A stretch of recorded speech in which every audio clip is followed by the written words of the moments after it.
Mobile game আমাদের ভালো লাগে না। আমি খুব যত্ন সহকারে এই ফলগুনটা পারলাম।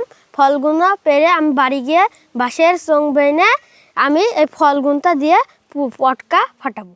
বহুদিন পর বিরল একটি বিলুপ্ত প্রজাতির জিনিসের দেখা পেয়েছি। ছোট্ট বাচ্চাটির হাতে যে ফলগুলো দেখতে পাচ্ছেন, এগুলোকে বলা হয় পেপলটি ফল।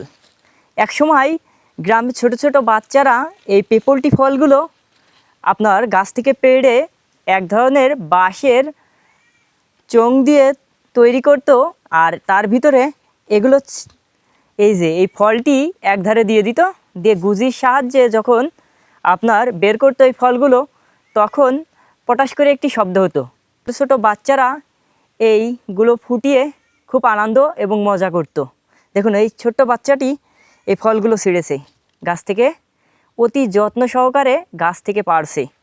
মহামূল্যবান ফল তাদের কাছে এটা, অথচ এই ফলটির কোনো মূল্য নাই। দেখুন, এই বাচ্চাগুলো এইগুলো দিয়ে খেলা করার জন্য এই বাচ্চাটি গাছ থেকে উঠে অতি যত্ন সহকারে ফলগুলোকে মনের আনন্দে পারছে। অনেক শিশুরাই এই গাছ থেকে উঠে পড়ে যায়।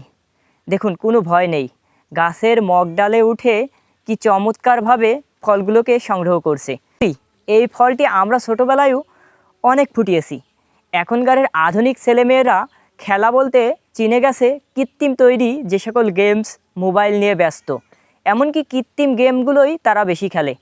অথচ এই ছেলেগুলো দেখে আমার খুব ভালো লাগলো। এরা এখনও সেই পুরোনো দিনের জিনিসগুলো বহন করছে।